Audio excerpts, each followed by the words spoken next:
Hi guys, yan. Hello mga kadayans. Yan guys, kumusta po tayong lahat guys.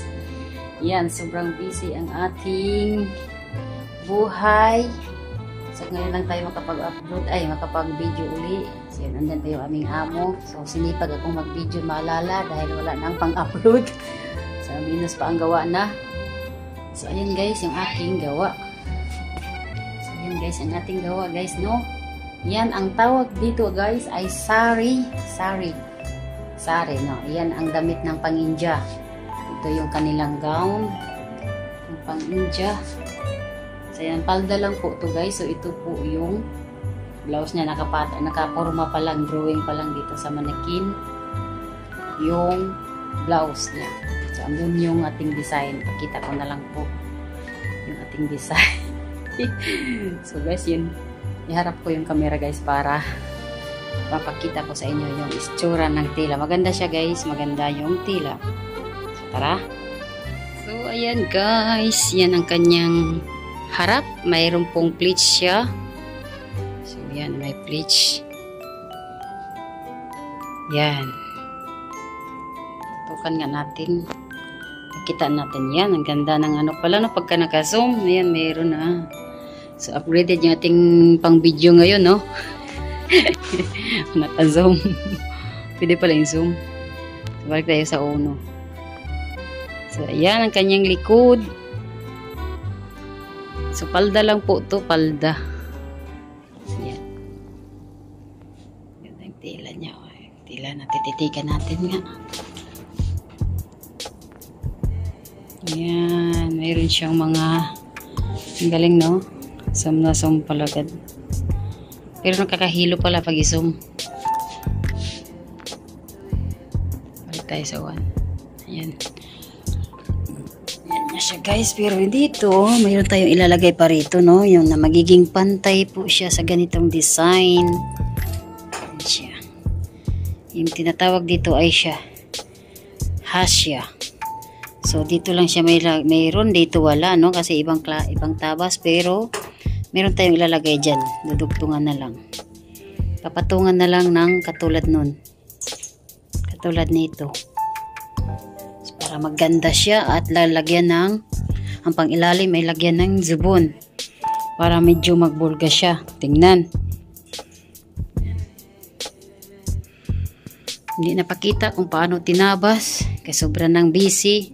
So, ito yung kanyang blouse guys, no? Ito yung blouse niya, oh. Kung titingnan nyo, nakaano lang dito, nakaporma lang. Yan yung kanyang likod. So, gagawa tayo ng pattern dito.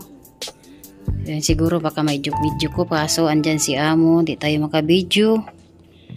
Yan, ang kanyang likod. Ayos, oh. Nakakahilo. Ay, wide. So, experiment pa tayo dyan sa cellphone na ito. Ito yung kanyang blouse. Tira, ito yung ilalagay ko doon. Ito. Yung tabas na yan, guys. Yan, tabas na yan. Ikapit natin yan doon sa baba. Dito. Ayan, dito siya, oh. Dahil wala siyang hasya, no? Walang hasya. Hindi naman halata. Pero maganda talaga yung mayroong ganito, oh. Yan, may lawit-lawit, oh. Mayroon siyang lawit-lawit. Harap pa. Dapat talaga mayroong ganun. At saka yung dito sa gilid. Sa likod. Yan, no? Itong dito na part. So, tatabasin ko muna yung blouse, ha. Papattern muna natin to. Tabasin yun. Ang sobra, nito yun na ikabit pang baba. Okay. Gagamitin ko muna to sa pangitaas, sa blouse dito, ipoporma natin yan, paikot siguro dito, anong i-round dito para yung lawit-lawit dito maganda tingnan yung lawit-lawit pagka nabuo na, no? So yan ang tinatawag dito guys na sari, Indian dress yan, Indian dress. So dito naman tayo sa gawa ni ate, ang ganda ng palda na yan, oh. Yan. Ang tawag sa tabas na yan ay Fransi cut. Paransi. Tingnan niyo mo, ayan o. Ito yung kanyang tila, maganda. Ang ganda ang kanyang tila. Crystal beach. So, ayan, si ate. Mayaman yan, nakarado yan.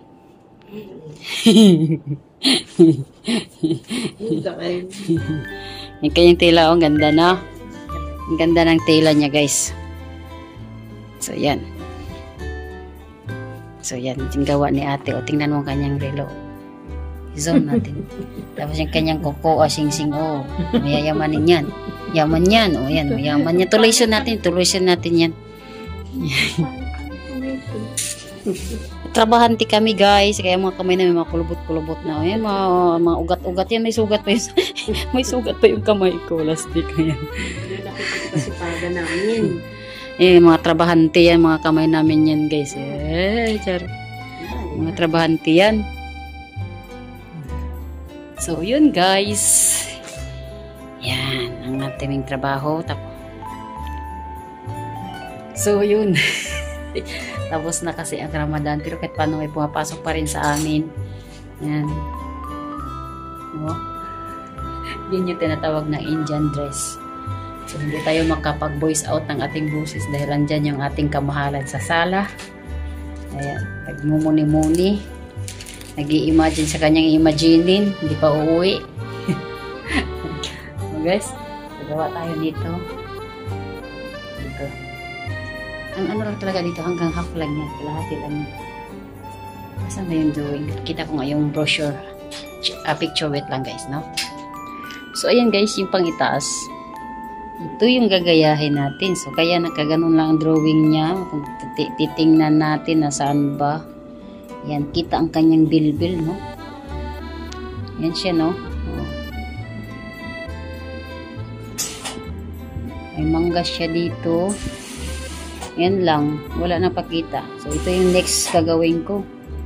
Ito yung next na gagawin ko. Sinisent na ni Amo. Kakaiba din to, ano? Medyo matrabaho din to, oh. Ito yung next na gagawin. So, yun lang, guys. So, yun lang, guys. Tayo makapag-voice out sa ating boses, no? Gawa muna ako ng pattern, tara. So, yun lang muna ang ating update. Sana makapag-video ako. Video na lang sana kasi andun si hindi makapag-video. Andun siya. Mamaya na lang kaya. Gagawa-gawa muna ako ng ibang gawa. So, that's it, guys. Thanks for watching. Sendayang sa Ampuriat. Bye-bye. Hi, guys. Yan. Ito ang ating trabaho, guys, no? So, yan ang tawag dito, guys, ay sari. Indian dress. Kita natin yung harap niya. Kaya natin yung camera. Ang gawa din pala ni ate, guys. Ang ganda ng palda, oh. Palda pa lang yan. Ganda ng tabas, no? So, ito yung kanyang tila. Ang ganda. Ang ganda. Yan, si ate. Yayamanin. Ito yung kanyang gawa. Pang-reels to, pang-reels. Ito yung aking gawa naman, guys. So, ito yung blouse niya. Yung blouse. So, gagawa pa tayo ng pattern. Buo na itong palda. So, hindi na natin napakita kung paano tinabas yan. Basta itong tela na to ay umabot ng 9 meters. Yan. So, thanks for watching. Yan, see you sa aming mga trabaho, guys. Ito yung kanyang tira. Gandang tela, oh. Bye, bye, bye.